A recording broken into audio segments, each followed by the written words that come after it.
नमस्कार और hard reset info में आपका स्वागत है। इस वीडियो में मैं आपको दिखाऊंगा कि आप अपने Vivo V50 Lite को कैसे कस्टमाइज़ कर सकते हैं। चलिए शुरू करते हैं।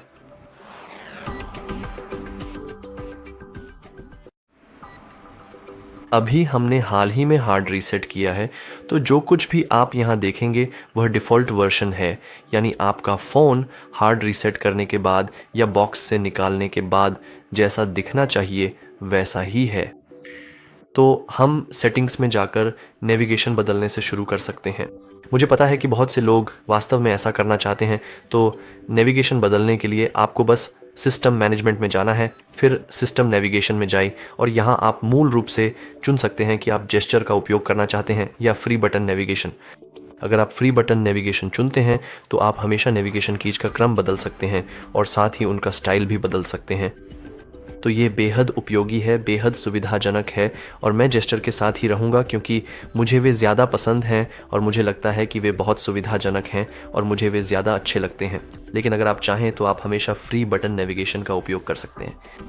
और एक और बहुत महत्वपूर्ण चीज़ जिसे कस्टमाइज़ करना चाहिए मेरी राय में, वह डिस्प्ले एंड ब्राइटनेस सेटिंग्स में है और ये बहुत आसान है। ये बस डार्क मोड है।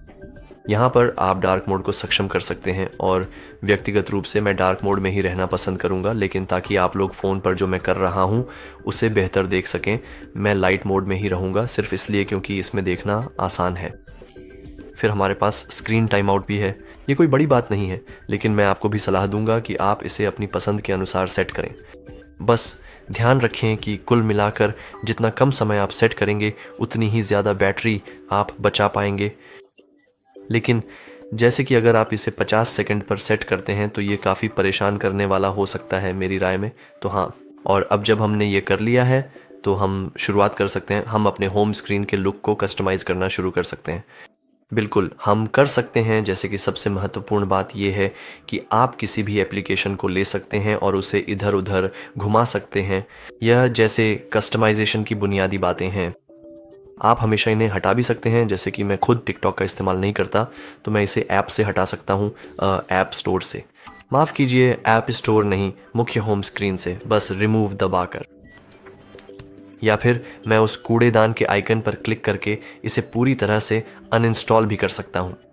ये बेहद बेहद महत्वपूर्ण है क्योंकि डिफ़ॉल्ट रूप से हमारे पास बहुत सारे, मैंने उसे खोलना नहीं चाहा था, हमारे पास बहुत सारा ब्लॉटवेयर होता है, तो ब्लॉटवेयर को हटाना भी कस्टमाइजेशन का हिस्सा है।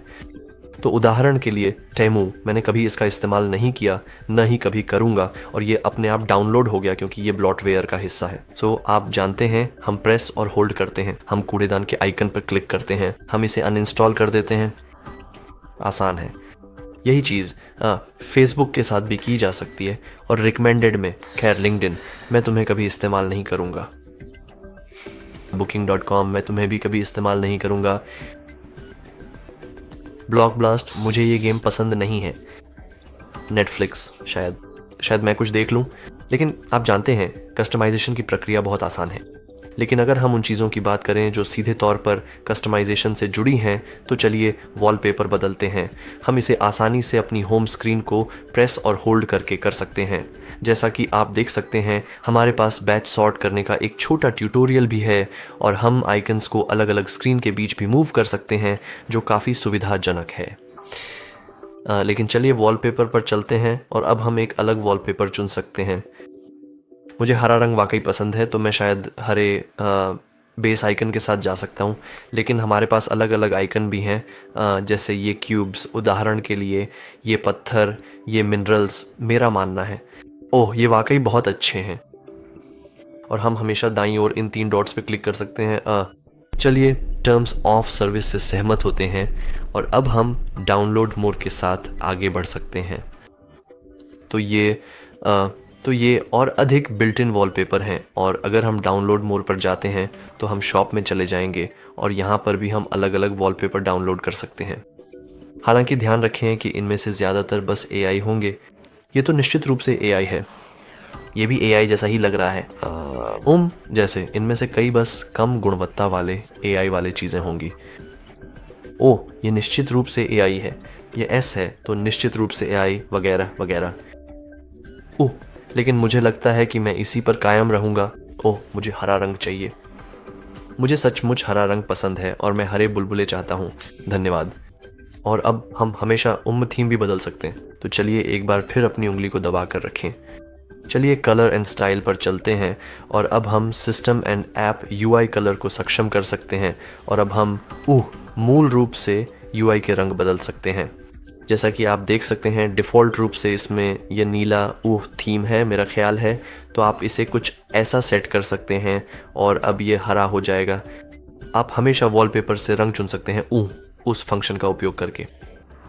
मूल रूप से हर बार जब हम वॉलपेपर बदलेंगे तो हमें अलग अलग रंग भी दिखाई देंगे, तो ये काफ़ी अच्छा है।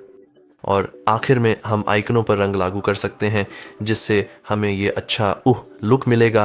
लेकिन जैसा कि आप देख सकते हैं केवल यही चीज़ रंगीन नहीं है, तो मैं इन चीज़ों को हटा सकता हूँ। चलिए नेटफ्लिक्स को अनइंस्टॉल करते हैं और अब हमारे फ़ोन को एक स्मूथ लुक मिल गया है। लेकिन जाहिर है बस इतना ही नहीं है, हम हमेशा प्रेस और होल्ड करके होम सेटिंग्स में जा सकते हैं। तो उदाहरण के लिए हम होम स्क्रीन लेआउट को 4x6 से 5x6 में बदल सकते हैं अगर आप चाहें तो। और साथ ही हम होम स्क्रीन का स्टाइल भी बदल सकते हैं, क्योंकि अभी यह ड्रॉअर स्टाइल है, लेकिन हम इसे किसी और स्टाइल में बदल सकते हैं। और साथ ही स्लाइड इफ़ेक्ट डिफ़ॉल्ट रूप से ट्रांसलेशन है, लेकिन हम जंपिंग, सुपरपोजिशन, फेड, मेरी गो राउंड और टर्नओवर भी चुन सकते हैं। टर्नओवर काफ़ी मज़ेदार है और मेरी गो राउंड मुझे लगता है कि मुझे ये वाकई में बहुत ही ज़्यादा कंफ्यूजिंग लगता है। लेकिन हाँ, आप इन एनिमेशन को आसानी से सेट कर सकते हैं। और एनिमेशन की बात करें तो मुझे लगता है कि अगर हम सेटिंग्स में जाएं और थोड़ा और नीचे स्क्रॉल करें तो हमें निश्चित रूप से डायनामिक इफ़ेक्ट्स दिखाई देंगे। और यहाँ आप अपने फ़ोन की हर एक एनिमेशन को कस्टमाइज़ कर सकते हैं। उदाहरण के लिए फिंगरप्रिंट आइकन एनिमेशन आप इसे अपनी पसंद के अनुसार बदल सकते हैं। यही चीज़ फिंगरप्रिंट रिकग्निशन एनिमेशन के साथ भी है। आप इसे यह या यहाँ तक कि यह भी बना सकते हैं, आप जानते हैं। चलिए इसे ऐसे ही छोड़ देते हैं शायद। हालांकि इसे बदलने के लिए कभी कभी हमें फिंगरप्रिंट सेटअप करना होगा ताकि हम इसे बदल सकें। लेकिन यही बात फेस रिकग्निशन एनिमेशन के साथ भी लागू होती है। अगर हम बोरिंग क्लॉक आइकन नहीं चाहते तो हम कुछ ऐसा चुन सकते हैं या एक हैप्पी रेनबो इमोजी भी ले सकते हैं। कमाल है। यही बात चार्जिंग एनिमेशन के साथ भी लागू होती है। हम इसे भी पूरी तरह से कस्टमाइज़ कर सकते हैं। USB insertion animation, my God. तो जैसा कि आप देख सकते हैं हमारे पास चुनने के लिए शानदार फ्री इफ़ेक्ट्स हैं और ये फ़ोन जैसे पूरी तरह से अलग अलग एनिमेशन से भरा हुआ है, जिन्हें हम बस हम तो यहाँ तक कि इसे भी कस्टमाइज़ कर सकते हैं। सच में यहाँ आप जितनी चीज़ें बदल सकते हैं वो वाकई में काफ़ी ज़बरदस्त हैं। लेकिन मुझे लगता है कि इस वीडियो के लिए बस इतना ही है। छोड़िए, हम विजेट्स के बारे में भी बात कर सकते हैं। विजेट्स काफ़ी हद तक खुद ही समझ में आ जाते हैं। आप अपने होम स्क्रीन पर कस्टम एप्लीकेशन विजेट्स जोड़ सकते हैं, जैसे कि उदाहरण के लिए मुझे नहीं पता, कैलेंडर और दिन का एक छोटा सा रिमाइंडर रख सकते हैं। तो आप इसे पकड़कर यहाँ खींच सकते हैं अगर आप चाहें, और ये भी काफ़ी कस्टमाइजेबल है। तो अगर आप प्रेस और होल्ड करें तो आप इसका साइज़ बढ़ा सकते हैं वगैरह वगैरह। लेकिन हाँ, विजेट्स ही आखिरी चीज़ थी जिसके बारे में मैं बात करना चाहता था। और अब ये वीडियो का अंत है। अगर आपके पास इस डिवाइस को पर्सनलाइज करने के लिए और अच्छे टिप्स हैं तो आप उन्हें नीचे कमेंट्स में शेयर कर सकते हैं। लेकिन मेरी तरफ से बस इतना ही। अगर आपको यह वीडियो मददगार लगा हो तो लाइक और सब्सक्राइब करना न भूलें। देखने के लिए धन्यवाद।